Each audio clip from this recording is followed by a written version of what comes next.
Sure. Sure. Can I get the live stream link? Live stream link. I can share. If I want to share with them also.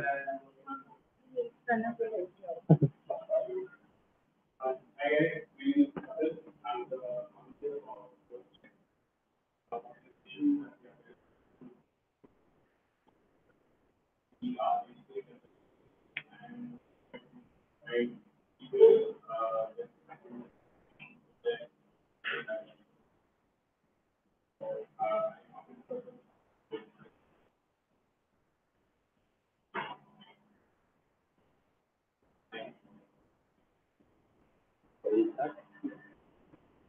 Welcome, guys. Thank you for giving your introduction. We have Aviral with us.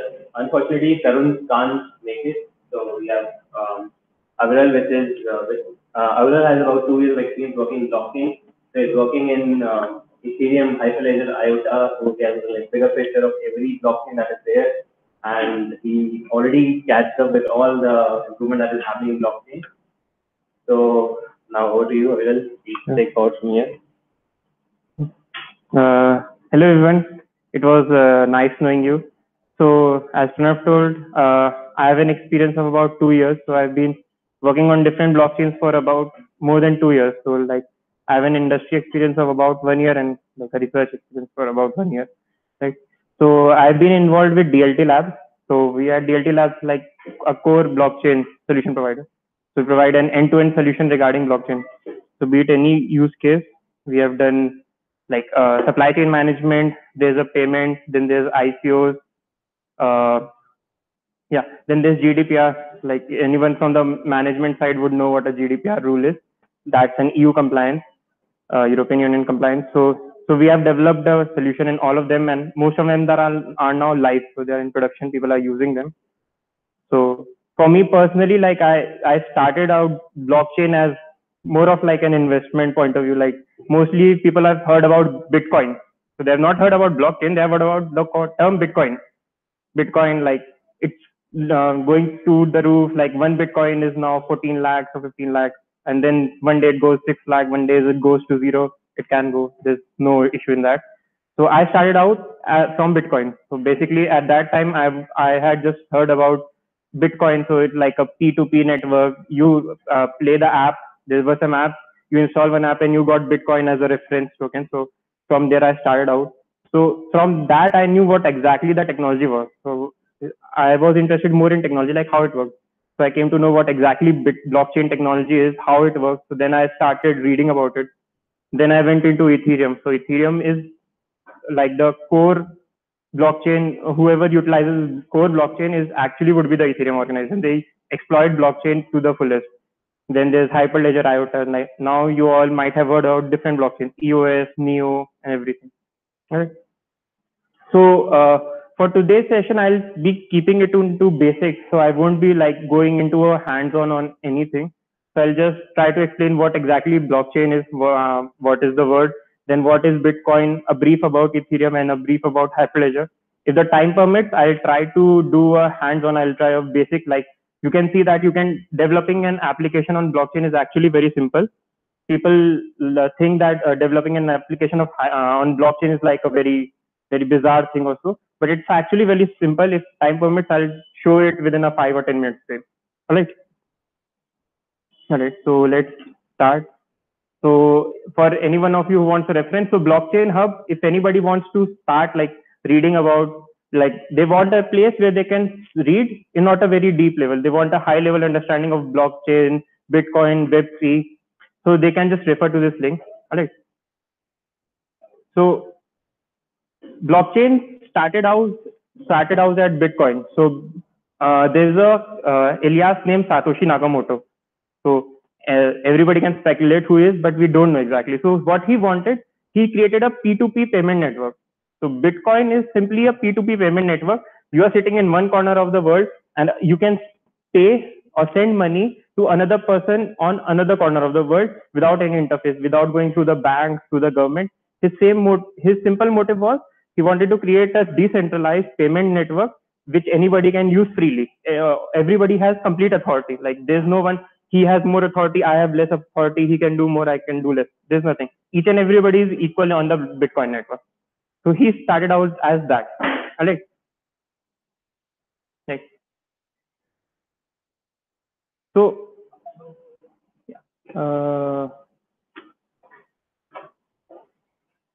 let's see that. All right. So, how does blockchain enable it? So I guess mostly are technical people, right? Are there some management or business people?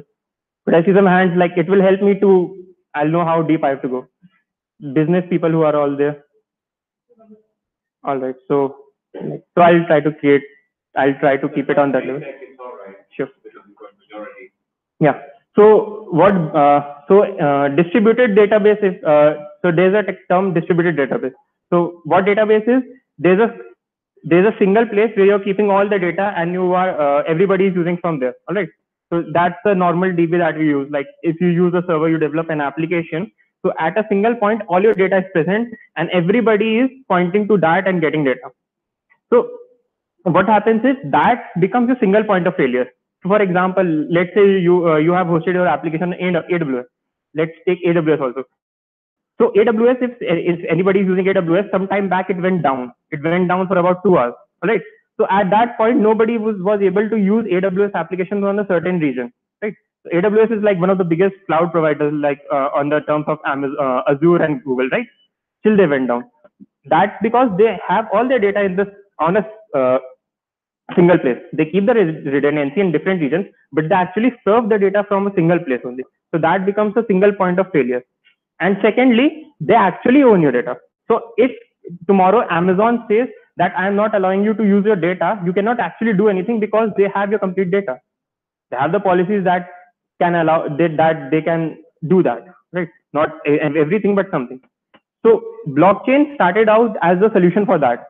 So in blockchain, the data is not stored at a single place, it's distributed across the network. So the network is made up of different set of nodes. Right? Let's say there's a system over here, there's a system over there, there's a system present on Netherlands, there's a system present in America. So all of them form a single blockchain network. And what happens is everybody has the access to data. So everybody has the same copy of data spread across the network. So there's no single point of failure. Let's say somebody is using my blockchain for any use case. I go down. So it's not that the application will go down. The blockchain network is alive as if there's even single node present. If there's just one node, then also blockchain network is alive. So you can connect to another node and start the working. All right.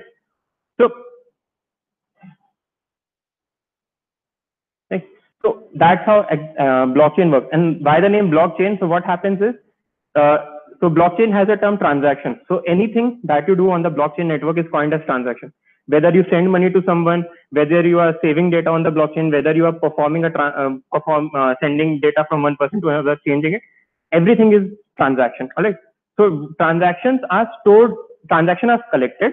So let's say I have 5 to 10 transactions or so, and I club them up into a single block, and I send that onto blockchain. So I say this is the block which has these many transactions, and you can just put it on blockchain. So what happens is if somebody puts on blockchain, so what happens is somebody puts on blockchain, that gets distributed to the complete network. So let's say I performed a transaction and my transaction is present on the block, present on a block that is in the blockchain. It gets distributed to the complete network. So if let's say I have sent one Bitcoin, let's take a currency. I have sent one Bitcoin to a person present in Netherlands. All right. So if my transaction gets included, then he will see that in his account he has 1 Bitcoin. In my account, I have 1 less Bitcoin. And now since that transaction is present onto the complete network, I cannot say that I didn't do that. The proof is present on the blockchain network. Any person on the complete network can verify that this person sent a Bitcoin to the person in Netherlands. All right. So that's why. So and now how it does enable it. So there's a concept called proof of stake. So there's anybody has heard proof of work, proof of stake. So what happens is if I'm sending a transaction, there should be a consensus, right? I had sent a transaction, but people all around the world don't know that I sent a transaction. They just see it on the block. So I can fake one also. So there should be a mechanism through which anybody can verify that this person actually has done a transaction or this person actually has not done a transaction. So there's a consensus mechanism called proof of work. So what proof of work is, let's say I have sent a transaction, right? So that's just data. That's just data. So what proof of work is? Proof of work solves a cryptographic puzzle. That's a, like, let's say like SHA 256, MD5, there are different hashing techniques, right? So what proof of the work is, it actually solves a cryptographic puzzle like it. So it has a partial input. My transaction data is a partial input. There is a input which is to be found. There's an unknown input, there's my input, there's a function, and then there's output. So hashing works like this. You have an input, you have a function, and you get an output. So I know what the output is, I know what the function is, I just have to calculate what input. So there's a particular term nonce. So I just have to find out what that is, and I have to make it so that this complete input going to the function gets this output. Right? So that's actually proof of work. So what happens is people are all around the world try to find out what this is, what this nonce is, what this missing data is. Whoever finds out first says that I have found out that this is the nonce and my blocks get included. So like people all around the world are making the block, right? Everybody including the block at once will make the network go haywire because some will have some transaction, some will have some transaction. So what it does, somebody broadcasts their block first, then all of the blocks who have created for the same transaction get nullified because for a particular transaction, a particular block got confirmed, right? Yeah. Now there's a term. Why is it called immutable? So as I said, it's a proof of work. You are performing computation to get the output. Now, if you want to change anything, you need to change the complete blockchain. Why? Because each and every block is actually linked to another. So let's say this is the starting block. So this is the starting block. Now this block will have the data of this block. So each block has a header and a data. I'm talking in generic terms. I'm not going right now on Bitcoin, on Ethereum. I'm talking in a generic term. Right? So each block has a header as well as data, like what all transactions or what else have you performed. Yeah. No. So one block is actually set of data, set of transactions. Peers would be different people, different participants who have this blockchain, who have all these blocks, all this data, and are performing computations or reading data. Right? So let's say starting block had some data and some header. The next block will have this header information, some data, that will generate a new header. Then this block will have this header information, some data and a new. So this complete blockchain is linked. What happens now? What it enables is, now if let's say I want to do a fraud transaction. Let's say over here I'm trying to do a fraud transaction. I'm saying that I got 100 Bitcoin from somewhere. If I'm trying to change it, now since it's pointing to everything. It has a particular hash which is pointing to the next block. If I change this, the new header which is generated won't point to this block. It would point to a new block. So now I'll have to make the new block also. Then I'll have to make the new block. Then I have to make the next, so on. And since the blockchain is ever evolving, I'll be on a race to do till the end.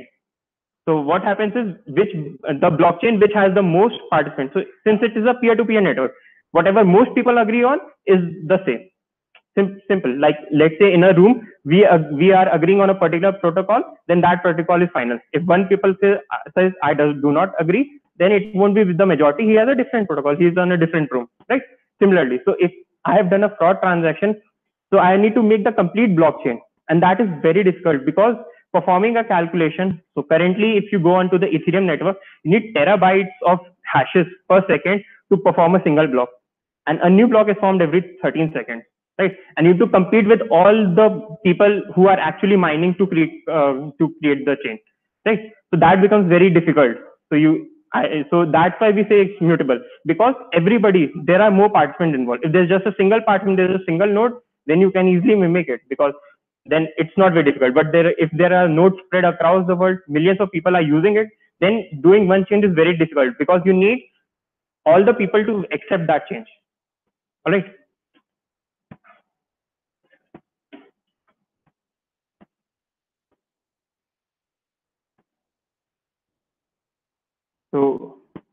So this is the consensus mechanism. So this consensus mechanism allows machine to do the consensus. So we say blockchain is a trustless network because human trust is not required.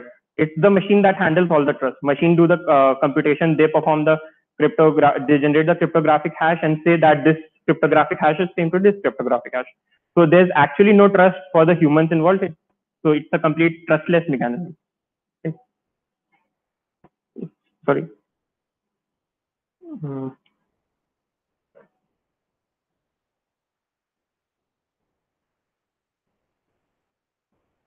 You want to suppose the question to the end or Like, so like if there's a major doubt, I'll prefer you hold that till the end. So because if once I cover everything, things would get clear. But if there's like a small doubt or at some point, then you can ask. I'll tell accordingly. Alright. Yeah. So there's a block size limit. So there's a size up till which a block can accommodate data. So let's say the block size limit is 4 MB and you have 5 transactions of 1 MB, then it would be able to accommodate just 4 transactions. So different networks follow different protocols. Bitcoin has a data capacity. So what Bitcoin says, I can have these much transactions. I can have n number of transactions, but it should be of maximum this much data, of this much KB or MB. Ethereum has a different protocol. They have a concept of gas. That's a payment network. So you are performing, somebody performs a transaction. So they say, I'll have this much gas.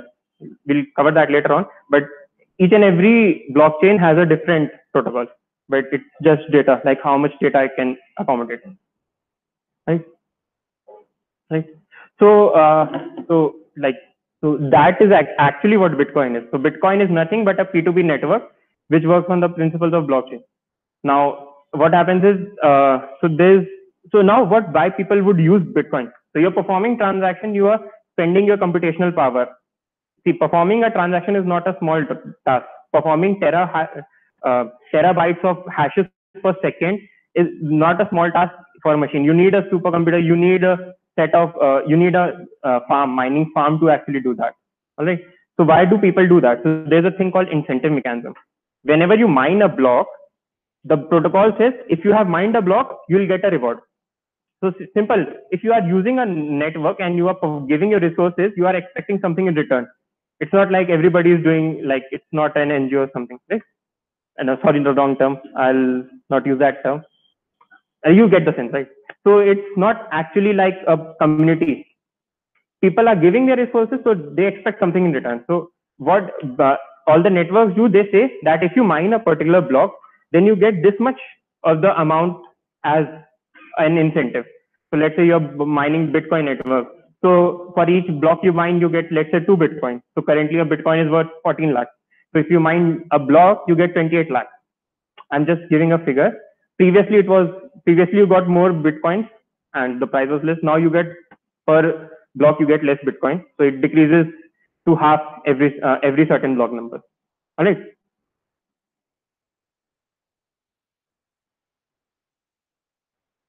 Yeah. And yeah, any question regarding this? So this is very important. Like, and yeah, privacy. So so what happens is in the Bitcoin or the Ethereum network, you are not actually you. So you are giving a public address and a private address. That's like a username and password, right? So a 64-bit private key and a 40-bit public key. So what happens is you are identified by your public key, not your name, not your age, not your country. All right. So if you are on the blockchain, if you are on the Bitcoin network, you will have a public key. And now how can I identify?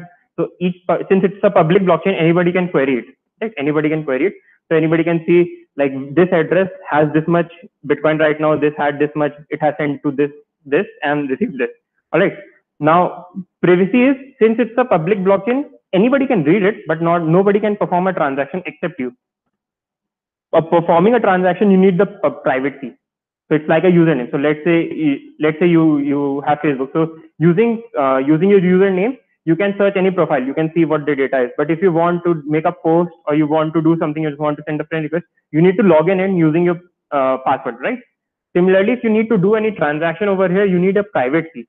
So every private key is unique. It's a 64-bit private key. And if you want to generate the same one, you'll have to, like, 2 to the power 64 computation for that.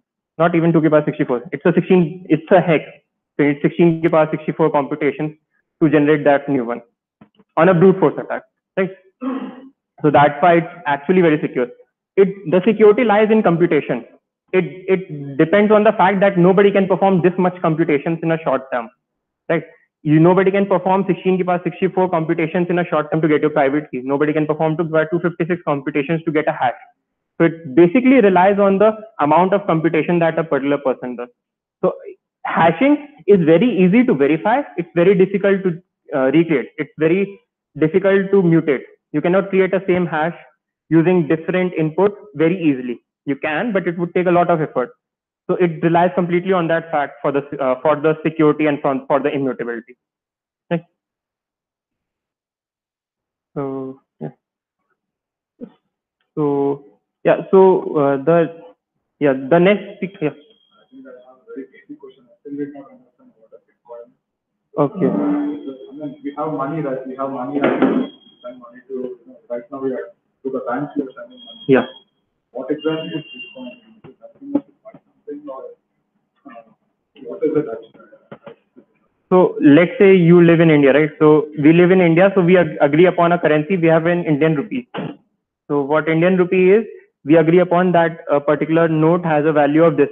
So let's say let's say like this mobile phone is worth 1500, right? I have 1500 INR, so I can buy this because we have agreed upon. The governor or whoever states that it's an agreed upon protocol. Bitcoin is same. It's a like agreed upon currency. So everybody has agreed that a Bitcoin will have a particular value of this much. Now, how much that value is a different question. So that value is generated by speculation, by market. Like you can say today the Bitcoin is worth 14 lakhs. Next day you say the Bitcoin is worth 1 rupees. Next day you say it's worth millions or so. So that is a complete speculation. Like how Bitcoin value is like estimated, I have no idea. Like I've tried to study it, but I have no idea.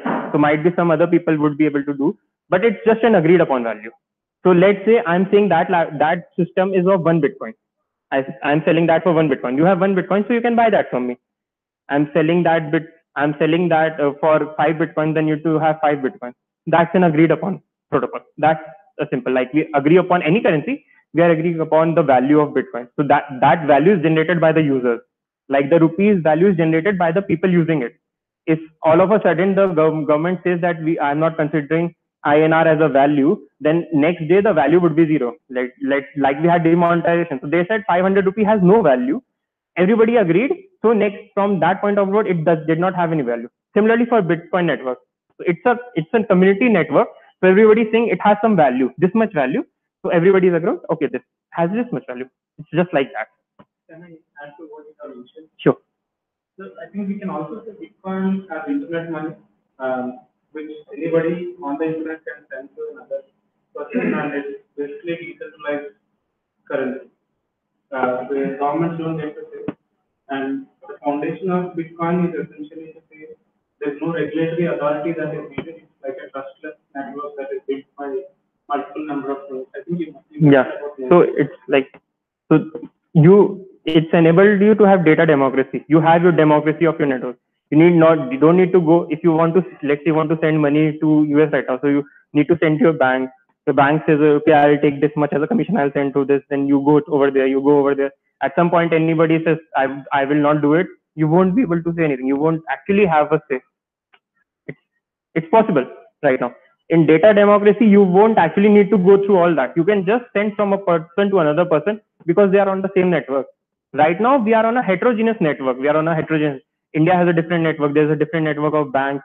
There's a different network of overseas banks. There's a different network of banks over there. Right? So because of these different networks and their communication is not very smooth. The communication takes time. It takes time to verify. It takes time to go through. It's not very smooth. That's why it takes a lot of time. Bitcoin and removes all of this. So you are on the same level with everybody else. You can just pick up a person, you can send Bitcoin to him, and nobody would be able to be. Just need the transaction to be confirmed, and that's it. The transaction should not be fake. That enables it also. Let's say you have 1 Bitcoin, you're sending to Bitcoin, it wouldn't just allow you, but it allows you to send to anybody from a single place and keeping you equally with others. Right?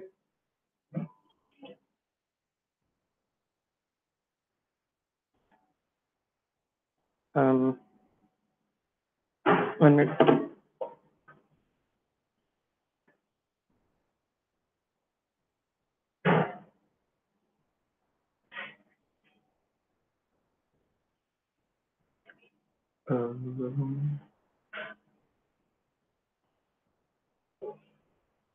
Right. There's a concept called decentralized. So everything that we are speaking right now, there's a term given decentralized. Bitcoin is a decentralized network. Blockchain is a decentralized technology. Ethereum is a decentralized network. So similarly, there's a decentralized application. So what decentralized application is? It's basically building a network. Basically building an application on the decentralized network. You're building an application on the Ethereum network. You're building an application on the Hyperledger, on the IOTA, or anything. That then it's a D app, right? So like I won't go delve into this because we are not covering Ethereum, but I actually want to just like boil down the words, these buzzwords, right? So these buzzwords are not actually as much important as we give them, right?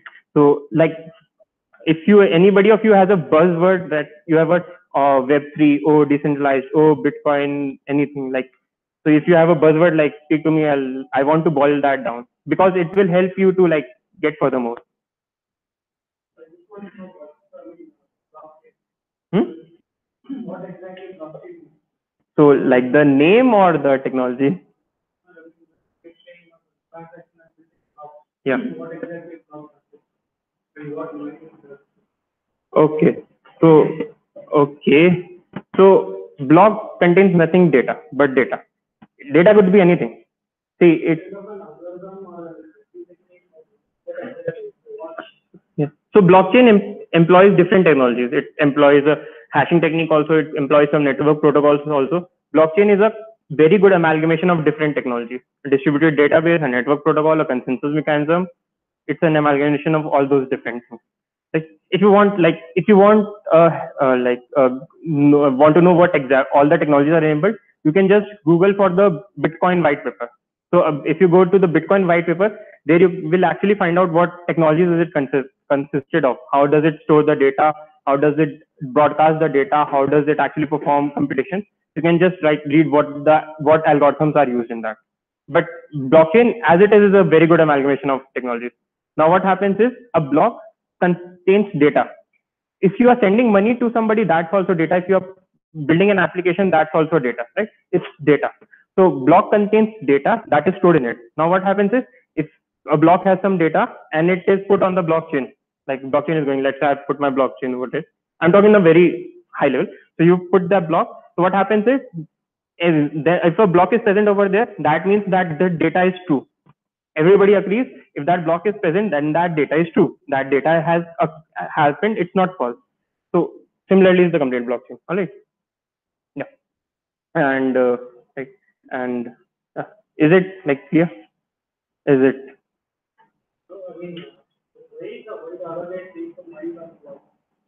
Yeah. So they are just mining data. They are just performing computations. So what happens is, okay, let's say we are creating a block in which I'm sending you 1 Bitcoin. All right. I've performed this transaction, so that's just data. It has my public key, your public key, and the amount. Okay. Now it's present inside the block. Now what miner will do, it is not concerned with how much Bitcoin I'm sending you, who am I and who are you. It's just interested in mining the block because he will be getting incentive. If he mines a block, he will be getting 2 Bitcoins. That is what he's interested in. So if you mine a block, that means you have confirmed. You have said that this nonce satisfied this block data, and you put it on the blockchain network. Yeah. So that it contains that much data, but what miner will do, it won't do anything. It will just say that this data was there. I have verified it and I have put on blockchain. I performed the computation and put on blockchain. Now anybody can verify it. He can read the input data. He can put on the function and he can get the output data, output hash. Yeah. Yeah.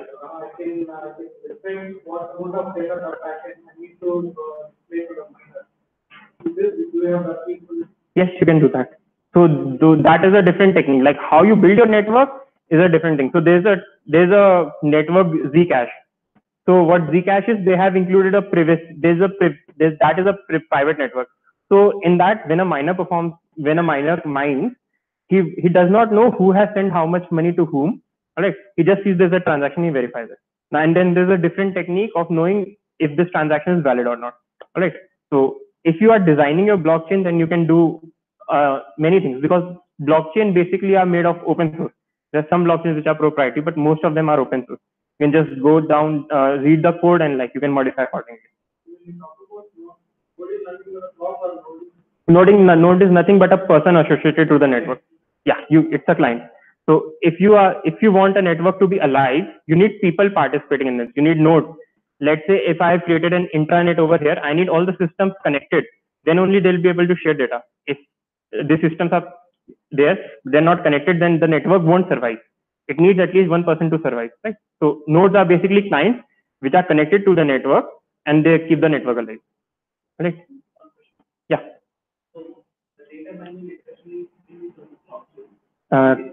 It's a bit loud. Data that gets mined and the person who brings it on the blockchain is specific to cryptocurrency, or everywhere where we use the blockchain technology is going to be the same. So cryptocurrency is just a currency made out of cryptographic, correct? So since blockchain network is a cryptographic network, and the currency that it uses has some value, we say it's a cryptocurrency, correct? But the blockchain, what it does is it does that. Cryptocurrency basically, like, it's just, we are saying that I have given. So let's say some people are saying that we consider it to have some value, so we are giving it a name of a currency. That's it. So whoever uses the blockchain technology, yeah. So they will go with data mining, identifying the community, and gathering the data. So that's a different field. Like, what you do with the blockchain is a different field. People can go through the complete blockchain data to know who is sending to whom. You can perform analytics in that, but that is like your use case. Blockchain is like present. It's a network present. You can use it however you want. Is your question about whether everybody who uses blockchain should mine? So, Bitcoin is a mining-based blockchain, but there are other blockchains like Ripple you might have heard of it. So they are not mined; they are free mined. So their set of coins are already there. So that is released to the market. Everybody can use them. But in their reward work a little bit different. Bitcoin is also. Yeah. So if you want to mine Bitcoin or you want to mine Ethereum, you need to have a mainframe computer, because it requires a lot of computation power. People are spending crores. They have set up farms. Like, farms is basically a huge collections, huge columns of GPUs they are set up to mine. So if you want to mine, you need a lot of computation power right now. If you had mined 2 years ago, you would have got it same on that system. You would have a mobile phone, you could mine from that also. But you can, yeah. Yeah, so proof of work is solving a cryptographic puzzle. Yeah. So proof of stake is a different consensus mechanism. So it's a consensus mechanism. Basically, how people agree upon. Proof of work is, no, it's not exactly going to move from proof of work to proof of stake. It's making a hybrid consensus mechanism. It would have both. So proof of stake. So in proof of stake, basically what happens is there are people who have stake on the network. Let's say you have 1,000 Ethereum and I have 1 Ethereum. So if you have that much stake, you want the network to be alive. Because you have put so much stake in it, you want the network to be alive, you want the network to perform correctly, so that you will benefit. If Ethereum value increases, so will you earn, right? So proof of stake relies on the fact that if somebody has stake on the network, he will want the network to be alive, he will want the network to be healthy, right? So proof of stake basically says that, like, if I have some stake, you have some stake, the one who has more stake on the network has more say on the network. So if, let's say, there's a block to be mined, the person the people who have more stake will have more say on whether this block gets confirmed or not. That it's in a very high level. Like, I'm not. Yeah. Yeah.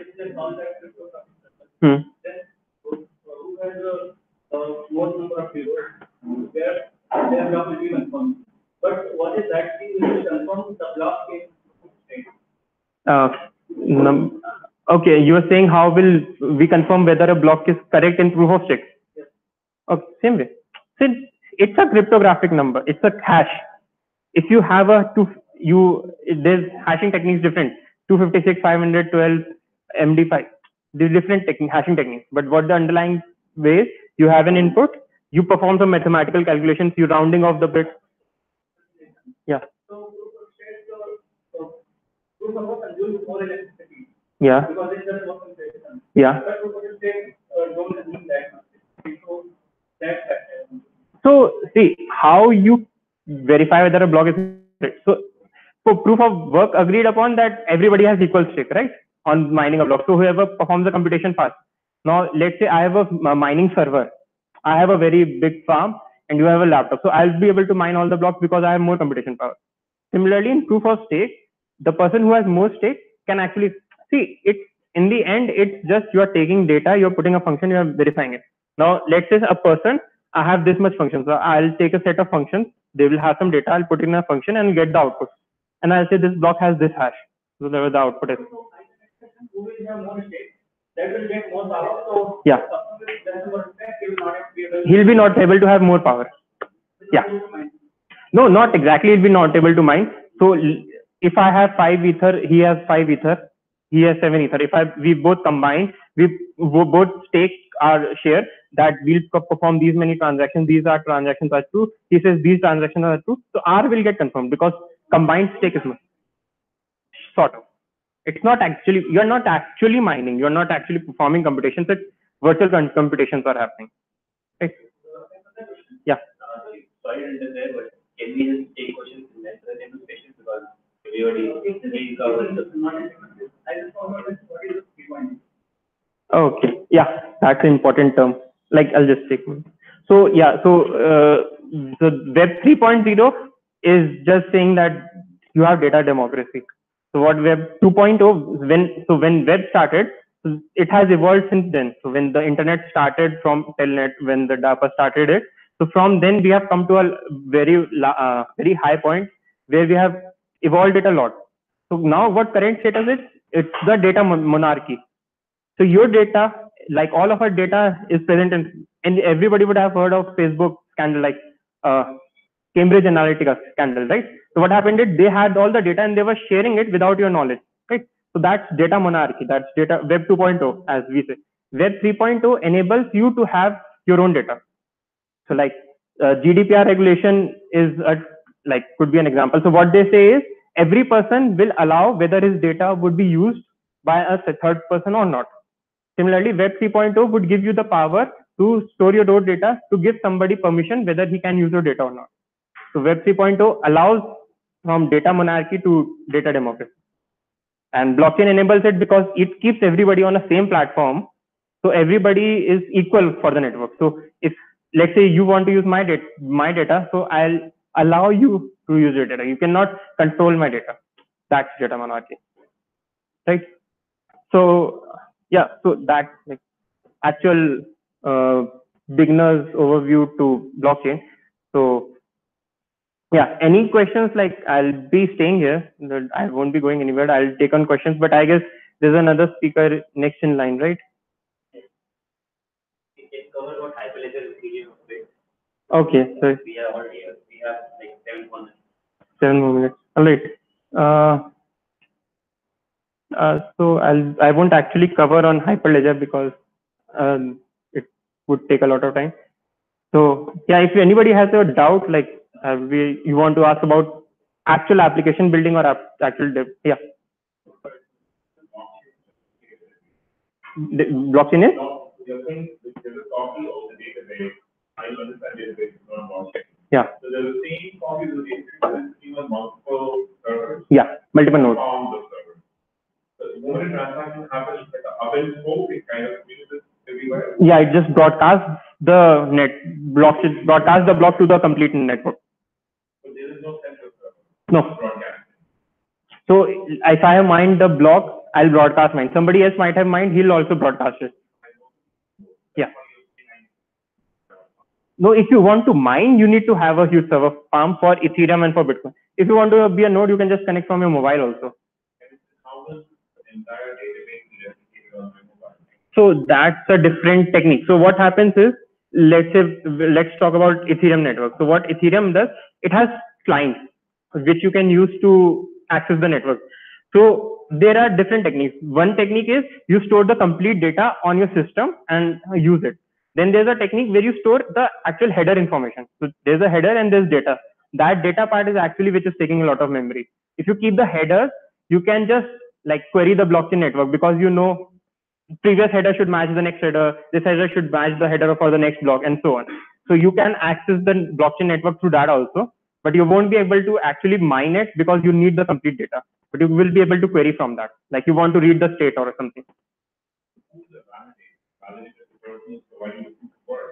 No, so validator would be the complete network. Anybody present on the network validates the transaction. So anybody, like a single node that does the transaction is the miner, but everyone else would validate it. You don't need computation to validate it. You can just validate from your mobile phone. You have an input, you have a function, you have an output. So that is the validation. So hash verification is very easy. That's why we say validation can be done very quickly. Creating the block is very hard because you need to perform that. You need to create that hash. All right. So if you want to verify, if you need to validate, you just need to check whether this hash and this hash is same, this hash and this hash is same, and so on. But so there's a concept like, let's say a fake miner is there. So he's starting his own blockchain. If you are connected to him, then you will be getting his blockchain because you are accessing data from him. Right. So whatever data he has, you'll be getting that. So that is a different thing. That's the concept of wrong chain. Wrong chain. What you're talking about isn't it wrong chain? Yeah, there's a concept. So like anybody can form. So what I told, right? You can take a block. It won't be included in the mainnet, but you are forming on your blockchain. Let's say, so Ethereum has millions of blockchains. There are million Ethereum public blockchains present. Each block has 2 or 3 blockchains forming. But what happens is not everybody is agreeing on that blockchain, so it just gets discarded. So yeah. No. Yeah, it can be part of it. Okay. Yeah, right. Good. Thank you for that. Like I wanted to like show the use case also, but I forgot about that. Sorry. So I'll just give a brief overview. Right. So what we have done is we have created an DLSA track. Like right now I won't be able to go through because there's not much time, but you can just head on to dltlabs.io/marketplace and you can just check it. So it's basically a supply chain management on blockchain. All right. So what happens is the airlines, they use parts. So aircraft manufacturers, there's a part, aircraft supplier creates parts, then it sends to the operator, maintainer, and there's a complete cycle. So everybody uses that, right? So so you can actually do that on blockchain. So because SCM is very, if you keep that on a single server, somebody manipulates the data, then complete chain who goes haywire, right? Blockchain enables you, if the data is present, it's permanent. Right? So you can just like head over to dltlabs.io/marketplace. Over here you'll find that, and gdpr.dltlabs.io. If anybody is interested in the GDPR protocol, so there's gdpr.dltlabs.io. Right? You can check that out. Yeah. So like I'm sorry I wasn't able to show that.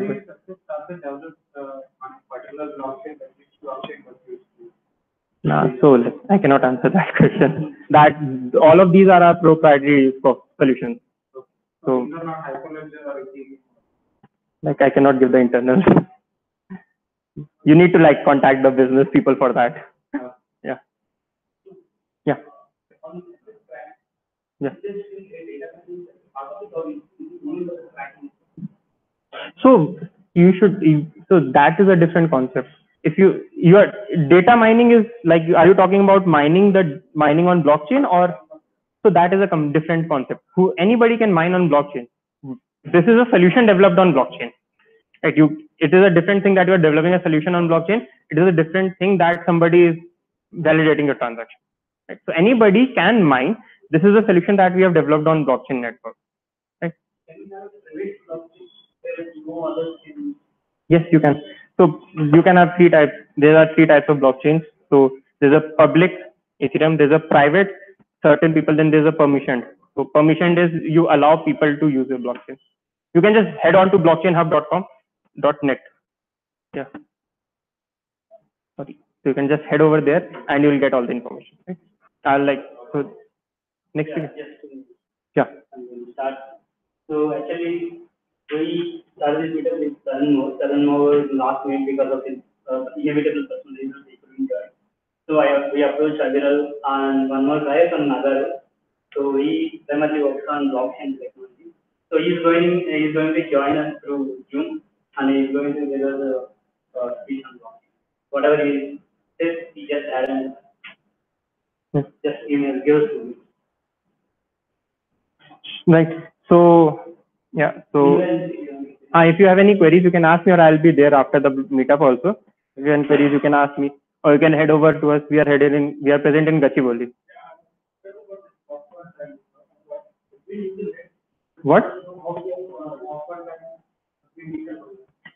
What? Yeah.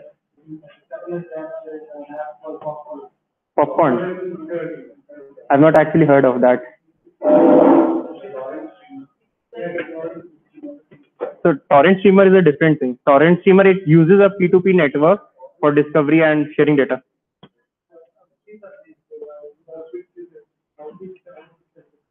So BitTorrent to torrent, it works on the similar protocol. If it works on the torrent protocol, that's a different protocol. So that is also network protocol. BitTorrent is a network protocol, P2P sharing of data. So similarly, but that's a different thing.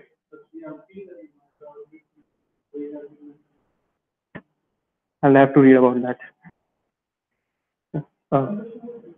One minute. In the mic. Can I take down?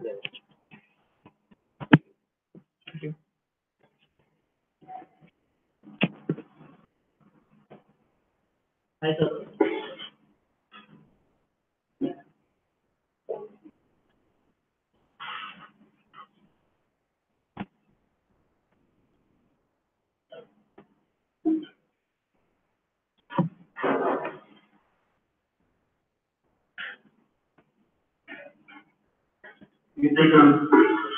Hi, Saurabh. Anything, are you able to hear me? Yes, I can hear you. Okay, good. So I think in the previous presenter, he went was already proved regarding Ethereum and Bitcoin. So starting off from there, so I've been primarily working on Hyperledger development and doing blockchain for almost a year now. So the different things we are involved in this Hyperledger, and I've looked at Ethereum also. So just setting the context right ahead. So Ethereum was when we talk about blockchain. Blockchain is my concept which came from and the building blocks of any blockchain network include participants, business algorithms, and the whole network, the nodes. So when we start talking about in terms of blockchain, we will talk a lot about a lot of the mining and stuff, but that happens only in terms of your public networks, or in case of Ethereum or Bitcoin. So there are two different worlds to it. One is Ethereum, we have public people joining in and actually working on the problems to solve problems. For example, let's share one right here. So people who are curious about Ethereum. So the Ethereum being a public network, this is a research scan. This is a site which actually runs on the actual network of Ethereum, and you can actually look at transactions that are being done, who is doing it, what is being done, the value that is being transmitted, the contract that are executed. So Ethereum works on the basis of addresses. So there are two types of addresses. One is the address of a person or the node, and the second is the address of the contract. So the evolution which happened from Bitcoin to Ethereum was Bitcoin was only targeted for cryptocurrencies and all that, right? It was a cryptocurrency. But Ethereum went one step forward and they started adding the smart contracts or programmable logic on top of your Bitcoin network so that we can transfer assets just rather than just currency. So, and this being a private network, if you look at this, this being a public network, you can look at all the transactions that are happening. So, if I go back to home here. They can start looking at this thing. They can get and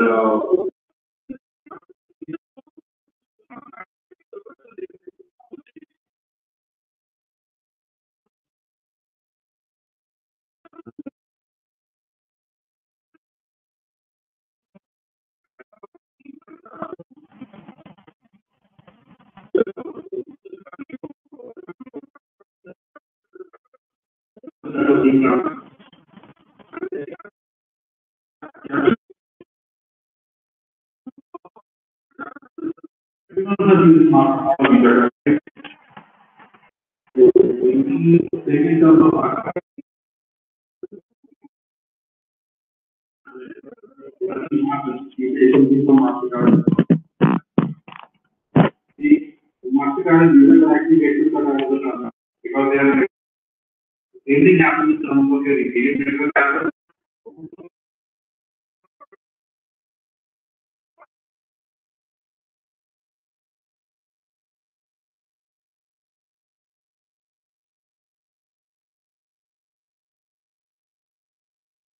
Basically the gas price that is being given to okay, so that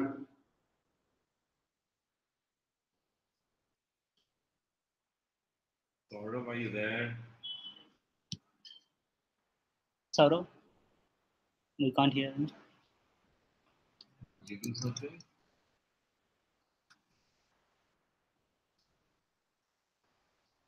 That's Saurav.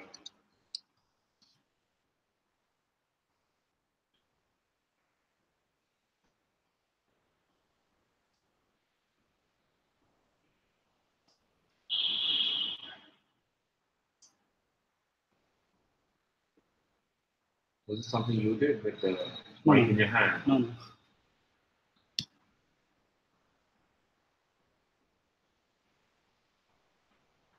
This is not working. Give it a minute or two more, then maybe Aviral can take over.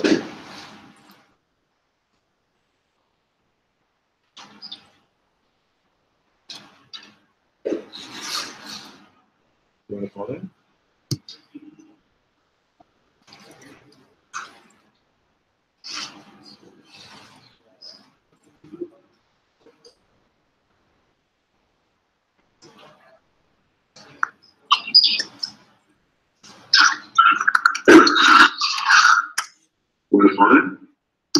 Saurav, we can hear you. okay, you can hear me now. Yes, Okay, so what time did you lose me? What was I talking about at the point of time? You were talking about the price of gas. Saurav, we can No, you can hear me, but at what time did you lose me? What I was talking about? Okay, so yeah. What time did you lose me? What was I talking about at the point of time? There's an echo somewhere. Yeah, he has to close the YouTube. So the price of the gas.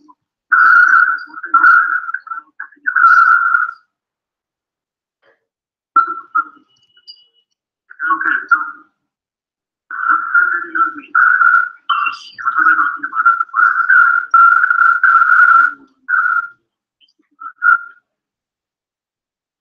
Okay.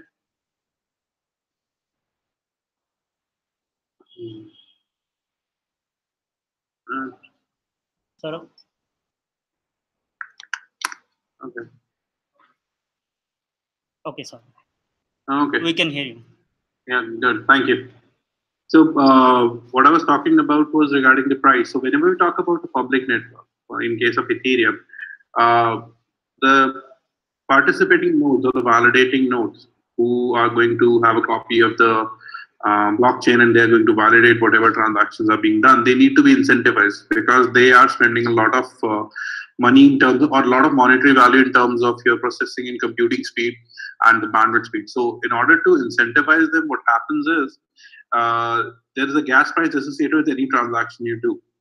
So gas price is basically the transaction fee. For in case of your MasterCard and network, MasterCard and Visa network or American Express network, what happens is anytime you do a transaction, they take a cut of the transaction. They take a percentage of the transaction. Similar thing happens in terms of Ethereum, and that is being done to incentivize the miners. Or the miner is basically a person or a node who is doing the computation, who is doing the computation to actually validate your block. So And in this case, what happens is many of the networks are doing, many of the nodes are actually trying to solve the same problem. It is based on the first come first serve basis. The first person who solves the block gets 12.5 Bitcoin as of now, or Ether. In case of Bitcoin, they will get 12.5. In case of Ethereum, they get Ethers. So Ether is a cryptocurrency which is used on Ethereum. So, and this is basically for public blockchain mostly. Now, when we talk about private blockchain, I heard somebody asking about Hyperledger. Hyperledger falls on the other side of the spectrum, where they have this private network or the consortium. When we talk about private network, it is a private or permission network. It is basically a group of people who will ask you to actually join the network. You cannot join them on your own. Right now, you can join the Ethereum network, but you cannot join a permission network. And consortium is basically different organizations joining together to form a big blockchain network. For example, in case of Ripple, we have multiple consortium, multiple banks coming together and forming a consortium. So, so this is basically in terms of when we talk about Ethereum and Hyperledger, and both have a different applications in terms of where you want to actually apply them. For example, so supply chain management has been done in terms of Hyperledger as well. But in case of Hyperledger, it is being done as a private network where there is no incentivization as such. There is no transaction fee associated to it. It is just the people who are in the network are doing it for their own sake, and they have their own computation power associated with it. And when we go back to Ethereum, let me go back to Ethereum. So let's dwell a little bit upon the key fundamentals of Ethereum. So in terms of Ethereum, you have to deal with something called as a wallet. So when we start talking about wallet is nothing but it's a digital store where you can actually have your currencies and which stores your balance and your public and private key. So whenever a transaction needs to happen, you need to share an address, which is basically your public key, which is being shared across. And that when the transfer has to happen on a particular address, you have to validate the transaction giving your private key. So once you give the private key, that is how your wallet will transfer the fund from your account to somebody else's account. That the whole transaction happens on terms of wallet. And in Ethereum, the most commonly used wallet is Mist. Ethereum Mist wallet.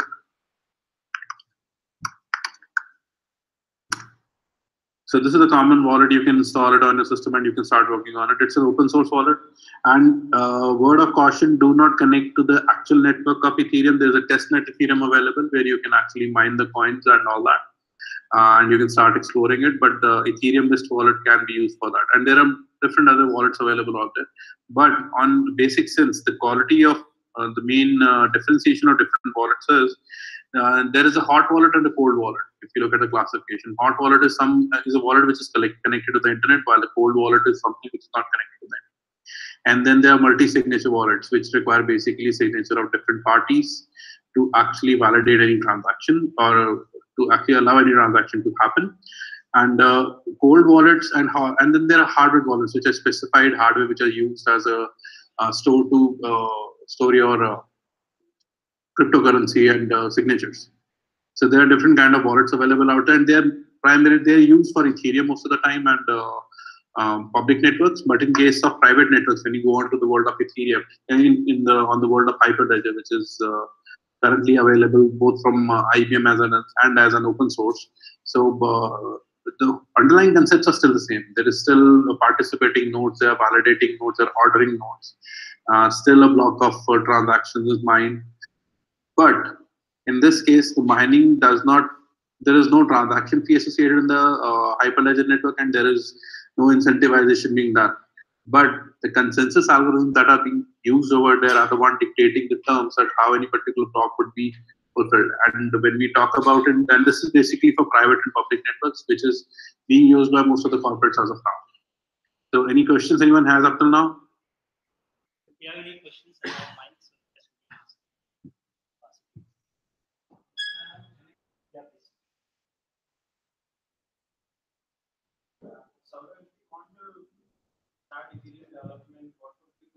I'm not able to hear anyone, so if somebody can speak out the question to me. It's barely audible. Saurabh, just give him a moment. Sure. Can you hear me now, Saurabh? Yes, I can. Okay, great. So if somebody wants to get started on Ethereum development, what would be the base things that that need to get covered, and how to go on that journey? On the journey of starting with Ethereum network, I would say first start with the basic documentation of Ethereum, which is available on Ethereum doc, because that is the first thing that you need to do. The second thing you'll need to do is install a wallet and start playing around with testnet. Then you have to start looking at Geth, because Geth is the JavaScript console which you can use to actually explore the Ethereum network. And then there are other variants available, for example, Web3.js, and then there is one for .NET, which you can use to actually interact with the Ethereum. So these are the basic things that you need to start working on Ethereum. And then there is a very nice guide on Solidity available out there, which you can use to build up the smart contracts. And I would say building up smart contracts in Solidity is a little tricky, given the fact that it has some weird naming conventions in there. So you will have to get used to it. But that is the basic starting point you can start with. And once you have your smart contracts available, let me show you something interesting here. So Ethereum.org. So if you go to Ethereum.org and you go down here, so they have like a couple of things available. For example, they have how can you issue a token. So you can go through these tutorials. This give you a complete idea of, so this is basically a smart contract they have written about their token. So you can start working, you can start looking at these things, and they have given all the steps in there. What you basically need. You need to start with Ethereum wallet and okay, you need to start with Ethereum wallet, what all steps you need to do, how you need to create account. So all these things are given away. So this should be your starting point to start working on Ethereum. So that will give you a nice hands-on on that. Thank you, sir. Yeah. But before even going on exploring the Ethereum network is one thing, but when you start looking at the use case, so how would you select that whether I'm going to use a permission ledger or a non-permission ledger?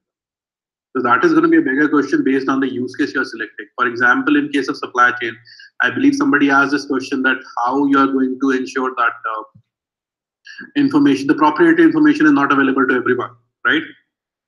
You can have different suppliers talking to a single buyer. They don't want to show their price list to everybody. So how can you do that? So those kind of questions need to be answered. What is the kind of scalability you're looking at? How many nodes you're looking at? Are you looking at the public to actually join your network, or is it just going to be selective few people in there? So those kind of questions needs to be answered, because that will define how your membership will have. And that is one of the key difference when you start talking about Ethereum, about Hyperledger, because Hyperledger has all these concepts built in. So Ethereum, you just go ahead, create a wallet, you can connect to the net. For example, if you look at the screenshot, they have this thing as wallet, send the testnet. They're connecting to testnets as of now. So make sure that whenever you are working with Ethereum, you connect to a testnet. Do not connect to the actual network, because this is the problem which I faced. We connected to, initially when we were working on it, we connected to the real network, and that was an office, and they blocked our IP for a while. So that happens. And then there are contracts. Contracts are basically nothing. Whatever you have written over here, this is a smart contract you have written over here. You have to deploy the contract, and that is given an address, and then the whole transaction happens. So this should be your starting point for Ethereum. And then when we how many of people over here have experience or have heard about Hyperledger? A little bit about Hyperledger. How many have heard about Hyperledger? Just 2 or 3, Saurabh. Okay. And how many are familiar with Ethereum? Or heard about Ethereum? Similar, slightly more. Twice No. the number. So Hyperledger is a Linux-based open source project, which is again a blockchain implementation. And this is, let me go over there. Yeah, we see it. Okay. So this is the one, this is the Hyperledger project, which is a Ethereum, which is a Linux-based implementation of the same thing. The only difference is this is entirely permission. So you have your membership service providers, which are actually going to give you certificates to validate the transaction or enroll in the network. And there is no transaction fee for whatever transactions you do.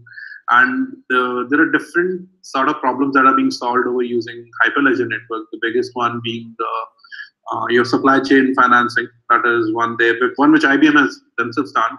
They have actually taken up the supply chain part of it and completely put it onto the blockchain. And then they recently came up with the Sawtooth. So when you start talking about all these different blockchain implementations, when we Ethereum, Hyperledger, and Hyperledger has again some variants. So all of these are being specialized for doing something different. For example, Ethereum public, Hyperledger is private. And when we again start talking about Hyperledger, most of the time the consensus algorithms are the ones which are changing. In case of Bitcoin, you have proof of work. Your Ethereum is trying to move on to proof of stake. And then when you move on to Hyperledger, we have proof of elapsed time, proof of burn. So these are different consensus algorithms. So when we talk about all these consensus algorithms, what is the main challenge with all of them? The main challenge is with Bitcoin is when you start talking about proof of work, there is a lot of competition involved because you're doing a brute force. You're using brute force to actually solve the problem.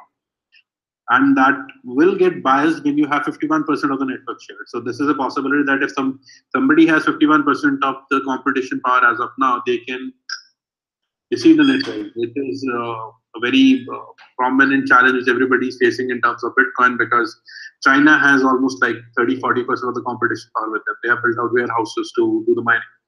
And so people started thinking about the thing that how we can get rid of all these problems of 51% competition power, which can break the network. So they started moving on towards different algorithms. So the next one was proof of elapsed time of proof of burn. Proof of stake is another one. So all these problems, what they're trying to do is they're trying to achieve consensus faster with one thing in mind that they do not compromise the network. So finality is the biggest thing here. So how quickly a block can be propagated to all the participants in the network. That is always the challenge.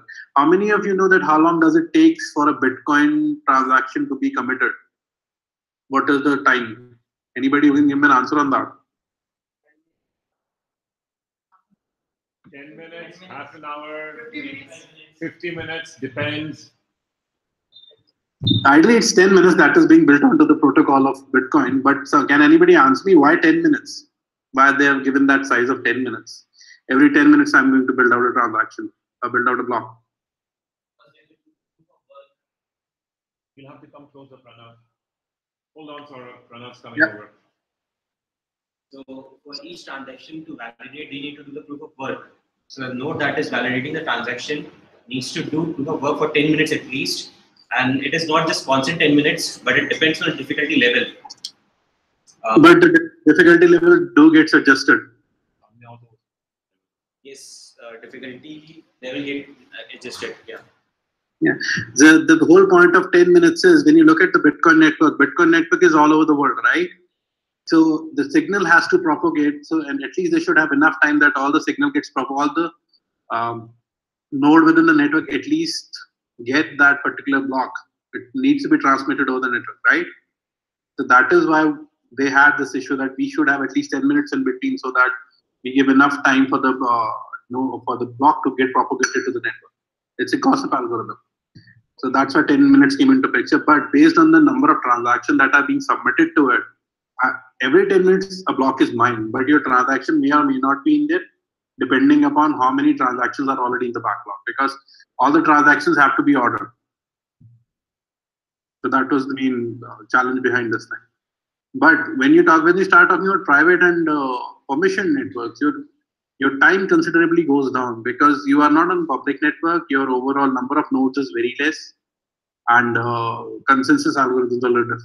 So that is where they differ a lot. So when whenever you are trying to implement a network, the biggest challenge which people will ask you is that how long before my transaction gets committed? One thing. Secondly, how many nodes do I have? So all those questions will start coming up, creeping up.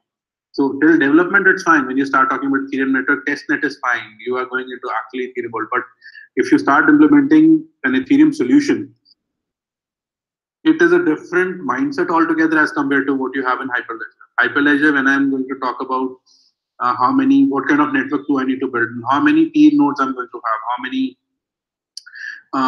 ordering nodes I need to have. So if you go to, I don't know how many of you have Azure accounts. So Azure right now gives you an offering of setting up an Ethereum network on Azure, which is basically you have to specify the number of ordering nodes and number of the transacting nodes, and that is also for Hyperledger.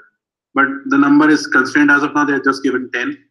So, but they're still in experimental phase. The only production grade ready Hyperledger offering on cloud is with IBM. And the smart contracts differ very much in terms of Ethereum as compared to Hyperledger. In terms of Ethereum, all the smart contracts are written in Solidity, which is another functional level language. But in case of Hyperledger, all the smart contracts are either written in Go or you have Hyperledger Compose to work with. So let me show you Hyperledger.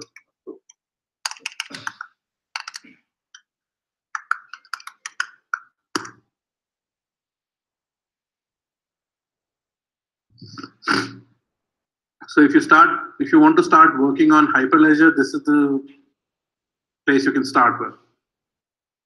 So basically you can go to Hyperledger Composer and start working on this. It's free. You don't have to sign up. You don't have to do anything. You just need to go onto this and yeah. It's blockchain. You can get started with the basic network. So blockchain is not only about creating a smart contract, it's all about how your network is going to be built up, at least in terms of Hyperledger. Because there you have P, participating node, validating node, and all those things. So this is how your smart contract would look like. You have an asset ID, you'll have participants, you have the sample transaction. One simple thing which everybody needs to understand right now when we start talking about blockchain can and should be used for anything which can be treated as an asset, which is practically most of the things now. For example, in case of a car manufacturer, right from the time they get raw material, build up the parts, assemble the parts, till the car is created, a VIN number is associated to the car when it becomes an asset, then it is being sold to a different owner. So how does this car asset move from one player to the another one? So from right now when the car is being built, the ownership of the car lies with the company, the manufacturing company. And when you go on to it is being sold to the dealer, the ownership is transferred to the dealer. So that asset transfer actually happens from manufacturer to dealer, dealer to buyer, buyer to leaser, or whatever it is, till it is being scrapped. So one of the use case which we were exploring earlier was that how you can track right from the origination till the recycling part of the car, that what all this asset has gone through. And this is a very good example for maintenance of any high value application or maintenance of any high value asset, for example, airplanes. And then in terms of your simple car service history. So if car service history, so how many of you actually know about car packs? So if you have to buy a used car, you actually want to look at the history of the car, right? And when you want to look at the history of the car, most of that is coming from where? Either from database of somebody or from public records where there is a report of accident or things like that, right? So if every time your car goes for servicing, that record is being kept on blockchain. Very simple example over there. And you are trying to sell that car and you have to prove the authenticity. They say, yes, I actually went through all this pain of getting the services on time and replacing all the parts, and I have the record of all the parts that have been replaced. So how many of you would actually keep that record for 10 years before selling off a car? No one. Which would be very difficult actually. So not many people would be doing it, but example, if take a scenario of this, all of this thing is actually onto a blockchain network, and you can actually trace back right from today till the day the car was purchased, what all has happened with the car. So that gives you a very clean history of the car. You don't have to worry about it, and you can make an informed decision that, okay, this car met with an accident, I don't want to take it, or this car has been a single driven, service was done absolutely fine. So you can get a different price. So that will help the buyer as well as the seller. Both of them will be happy. So these kind of scenarios, where the history of the asset or the life cycle of his asset is a very important thing, can be implemented on blockchain, and they are being explored as being implemented on blockchain. And then again, the question comes down to, do I need permission or do I need permissionless? Based on the use case, you will decide whether it is being implemented on Ethereum or on Hyperledger. So if you talk about Hyperledger, Hyperledger has, this is the one where you actually create your business network. You have your permission list, you can define who can have what kind of rights on the ledger. There's a network administrator. You can add your own as well. And once you've done that, you basically create a network card and deploy it onto an actual actual Hyperledger implementation, be it on cloud or be it on local. For example, when I'm working on Hyperledger, mostly I work with Dockers. Hyperledger has given you a Dockerized version of this, and you can actually get it up and running and work with it. So I don't know how many of you are familiar with Docker, but yeah, Docker version is available. It's very easy to work with. You can get it up and running. Any questions or any specific questions anybody want to ask me?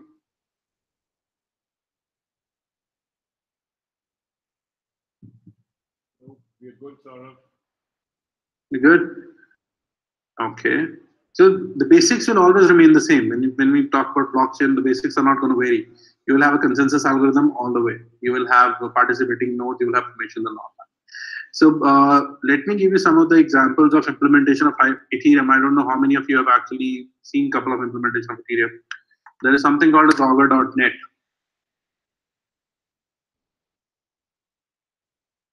Okay, so this is basically a betting site. You can actually bet on anything, and this is being stored as smart contract. One simple example which I can give about all the betting on this platform is, for example, if somebody says that the temperature this month is not going to go above 50, somebody can place a bet, and they can add some funds to it. For example, $10, $20, whatever they want to bet on it, and this bet can get rolling. So there would be people who are for the bet and some people who will be against the bet, and there is a timeline necessary to it. So you can actually form those kind of bet over here and work with that. And at the end, when either the temperature goes above 50 or the month ends, the bets will be paid out. So what is being done over here is basically it's an escrow account.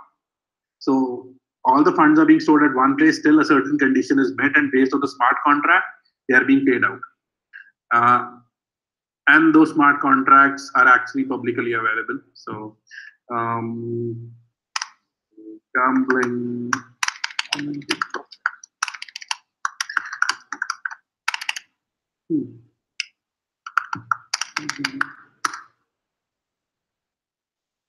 So this is another example of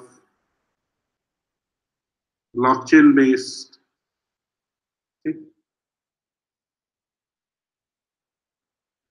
So these are all blockchain based bets. You have these bets available. And there you go. So you have the Ether address associated with it. What Ether address, how many rows, what was the target, what was the bet amount. So everything is available publicly. And you can actually, if I'm not wrong, you can also look at the smart contract as well. There you go. So these are the smart contracts they have written. So they have also have old contracts, and you can also look at what was the code behind smart contract. But I'll have to search on that. I haven't looked at it in a while. So okay, let's see verification.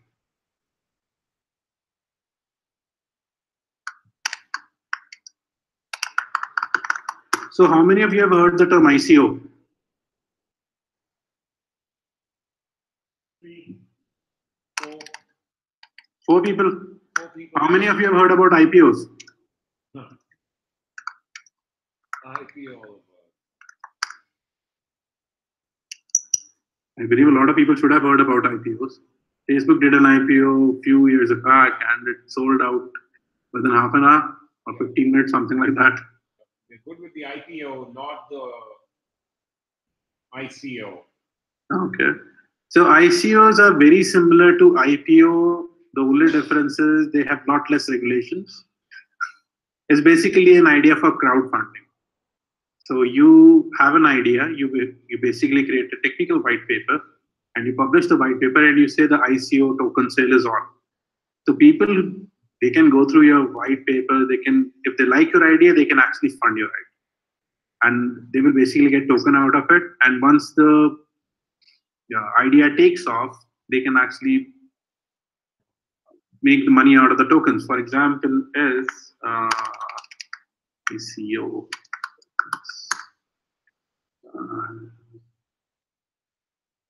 There are a lot of ICOs available right now.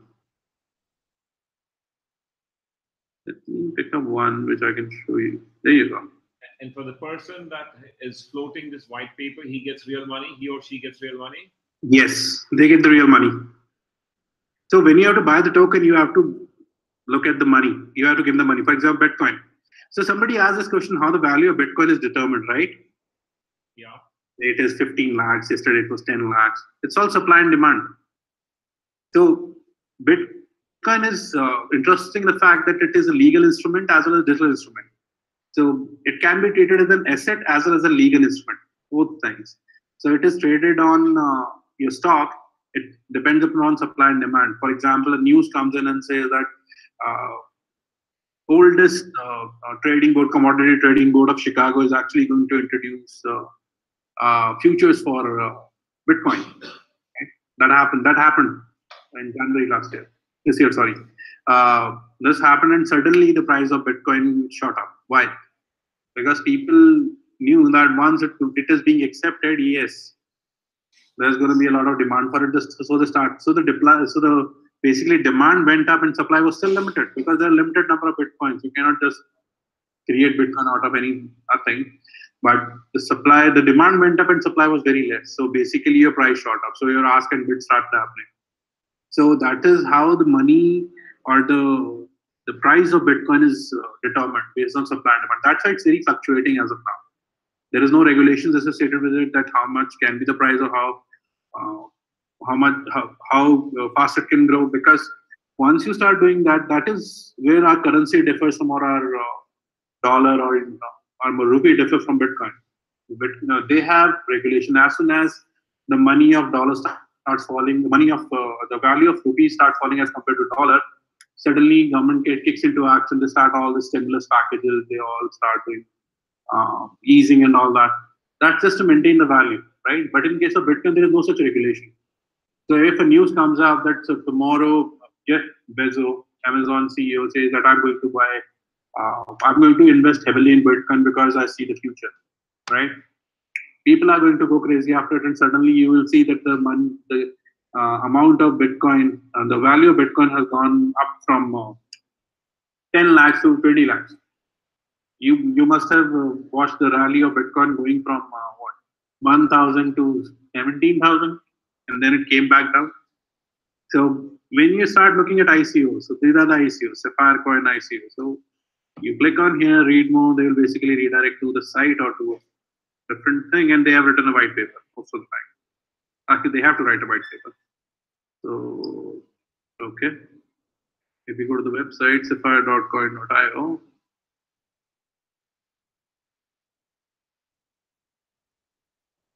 sorry, my internet connection is a little slow. Right, that's fine. So, Saurabh, did you have any more topics you were planning to cover, or you want us to go with questions? What do you want? I want to go with questions because that's what I want to hear most. Anybody any questions on what he's talked about? Yep. Yes. We should. Give me white papers.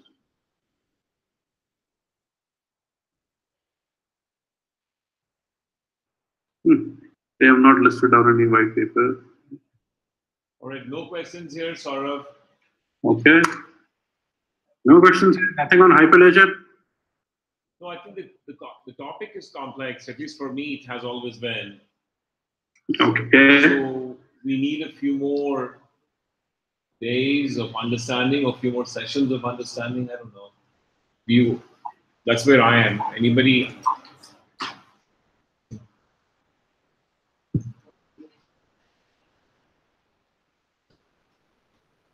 All right, no other questions. Any questions, Pranav?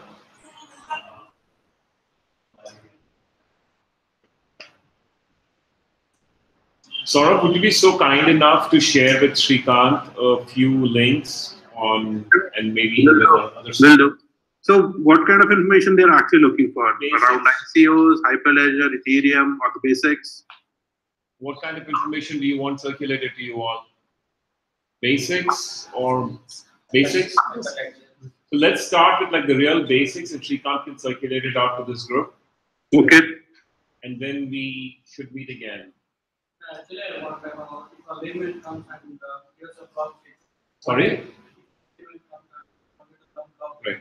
What do you really want? So the question here is the same as what I have been asking you, Saurabh, before. Blockchain for the layperson. Blockchain for the layperson. right? So I know you struggle with that question.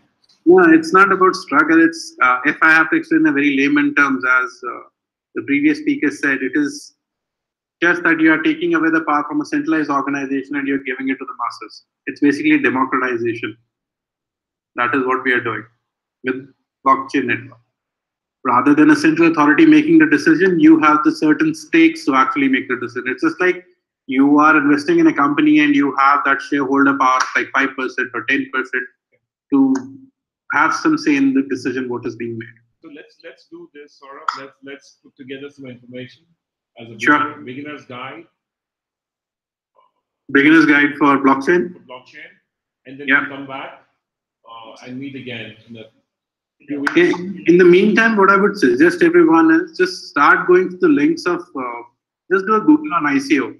Start looking at what ICOs are, because that would be the starting point, which is everybody is doing. So one simple example is, if you have a very nice idea, how do you actually get the funds to get started on that idea? You basically do an ICO. You write the details about an idea, which is basically a white paper, submit it onto the network, and let people come to your site and start looking at it. And if they really find the idea nice, they will fund you. This is the crowdfunding operation which actually happens on Ethereum. And I think the person before me, I forgot your name. You are investing. We are working heavily on the side of initial coin offerings and all that, right? Actually, is not explain a lot about ICOs. Okay. But yeah, I think he did mention that he was working on those sides, but that is where this whole thing starts off. When you have an idea and you want to export that idea, the funding happens through crowdsourcing, which becomes way easier. So that is why ICOs are more prevalent as of now as compared to IPOs. Only big organization goes for IPO. They have to go through a lot of regulation steps, and in order to go for an IPO, it takes 6 months to a year. But an ICO can happen within a couple of days, maybe week. All right, Saurabh. So let's promise to put a basics booklet together. Sure, will do. And you have a question? I want to add that CoinMarketCap is one website where anybody can go to get how many cryptocurrencies. CoinMarketCap, Saurabh, can you bring that up? CoinMarketCap. That's the one? Market capitalization, yeah. They are looking at different, what is the value of each market capitalization of each altcoin or token or currency. What is the price? What is the volume? What is the circulation? This is basically, normally when you go to any stock site, you look at the ticker that how much is the volume of the stocks available, what is the price it is being done, what was the 6 months or 1 year graph. That is what they've done. So you can get all the currencies over here. All right. Anything else for now? Any other topic to cover before we? So guys, you covered about blockchain, Bitcoin, ICOs, Hyperledger, Ethereum. So if you guys have any doubt about the terms or any questions about it, please feel free to ask. Or do you have any other term that you don't understand so you can help us? So I would suggest everybody to look at this. This is one of the terms which is going to be extensively used in So we have one question. It's actually regarding the time duration. You said that it will be taking 10 minutes to create a transaction, right? To create a block in Bitcoin. Yeah. So what does the future has? Because the technological phase, what's going on, the people are looking day by day, the transactions are happening very faster. So going forward, basically I use one of the data warehouse where they used to take some 6 hours of time previously. Now we have moved to cloud, that one, it is now the data is coming to 6 minutes of time from 6 hours. So here I'll say one thing. I understand your question. You're saying that earlier what used to take me 6 hours, now I can do it in a couple of minutes, right? Yes. So in much faster pace, what's the future? Yeah, but if you look at that thing, that is only from the perspective of computation power that has increased, right? Yes. You have a massive increase of computation power and very reduced, what do you call that? Cost of hardware. So that has allowed you to actually do that. And there has been also a lot of evolution on the software end as well, where we have started using terms of parallelism and all that, right? When we talk about 10 minutes of transaction time, the 10 minute of block time is not just because of that we have a lot of the competition power is less. The problem gets solved very quickly. The problem is a propagation of that problem statement of the solution to all the nodes in the network. Because when you're talking about data warehousing solution or any solution which is running locally or within your hundreds of computers which are sitting in vicinity of each other, right? Your distribution of data becomes much easier. But in case of blockchain or Bitcoin, one of the biggest challenges is how does that distribution of the solution happens to everybody in the network? Because one would be available in one system is in UK, the other system is in Europe, the other system is in US, other system is in Japan.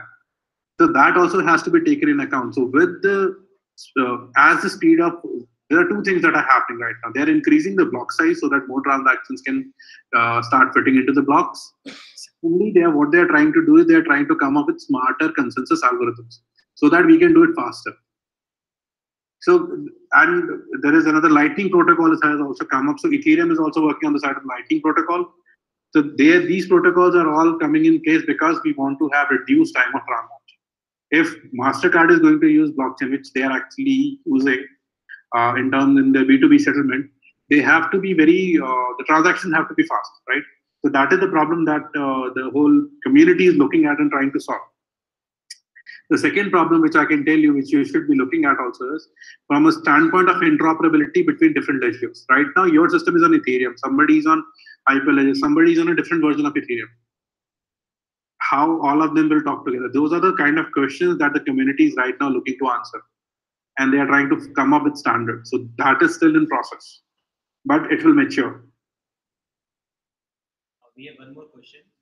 Yes. Hey, Saurabh, this is Raj here. Just wanted to have a little more clarity on consensus algorithm and what's its difference from the validation point of view. Oh, buddy. Consensus algorithm and validation. This is a topic for a PhD, actually. Okay. But what I can do is I can share with you links with consensus algorithms. What are the different that is being done and the basic difference between what is consensus algorithm and how does it differ from just a decision. Saurabh, do me a Yes. favor. Saurabh? Yes. Can you put your email address on the screen? And Raj, if you're interested, write to him. Sure.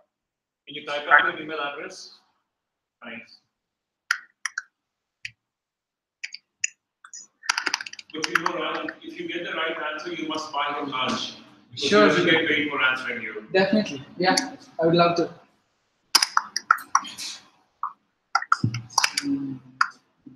So this is my email address. Sure. And you can reach out to me on this one. But please do write to me about all the questions. That helps me a lot. Because that helps me to get answer to a lot of different people as well.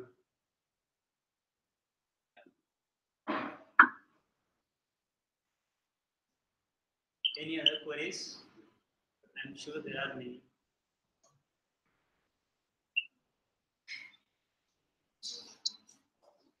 So how many of you are actually following the news around blockchain? What is happening in the world of blockchain?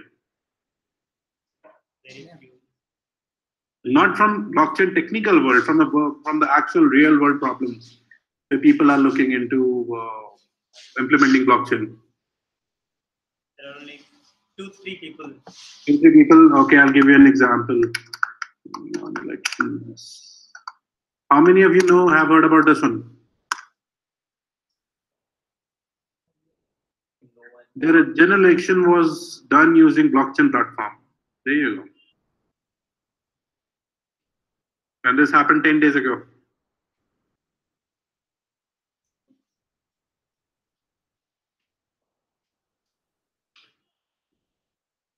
So there are a lot of tussles going around on that as well. And now with the Cambridge Analytics issue, where we have data of a person being shared, Facebook data being shared with everybody, right? Being used for swaying the voters.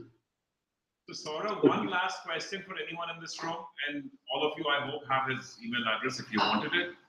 You have Shrikant's. Any last question for Saurabh? Thank you, Saurabh. Thank you. Thank you, everyone. See you once. Do we get to see you? Yeah, sure. Did I forget to open the test? That's Saurabh, right? And he's in Gurgaon. Gurgaon or Delhi? Where are you? I'm in Gurgaon. All right. Thank you so much, Saurabh. Yep. Thank you. Appreciate it. And hold on, can you show him everybody once? Yeah, sure. So you have a room of about 40 people listening to you right now.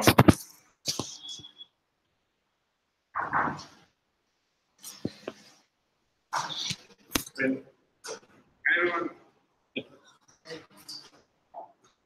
All right. That's a big group. Yeah. Thank you so much.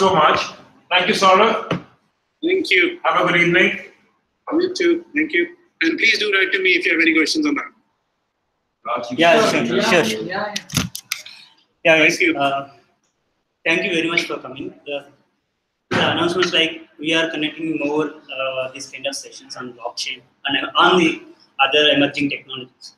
So just you need to be subscribed to your meetup group, which is already Hyderabad Emerging Tech Group.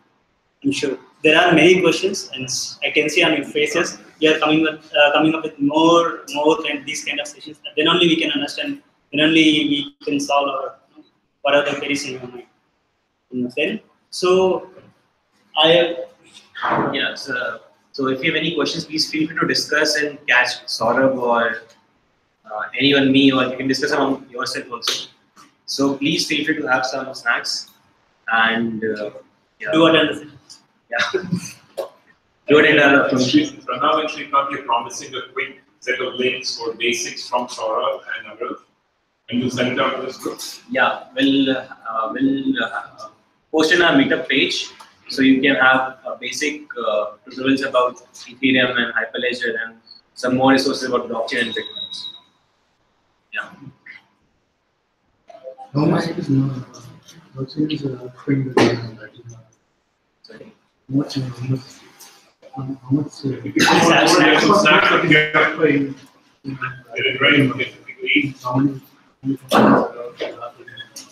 So you see there are many documents. I work for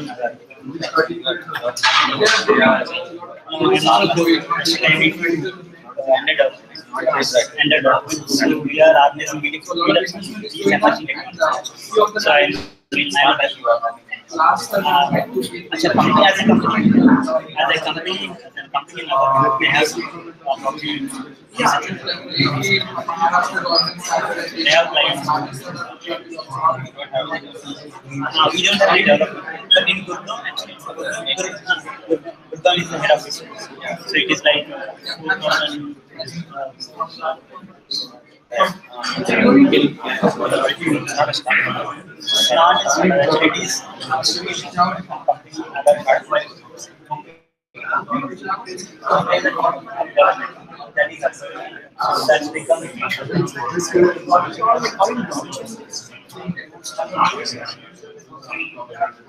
Yes, actually, so head office.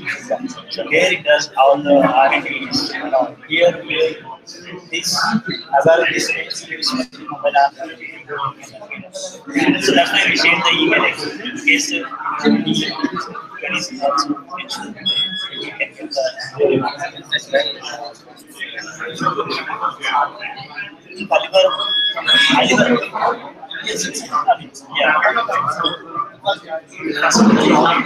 we asked him to wait Everest. He works for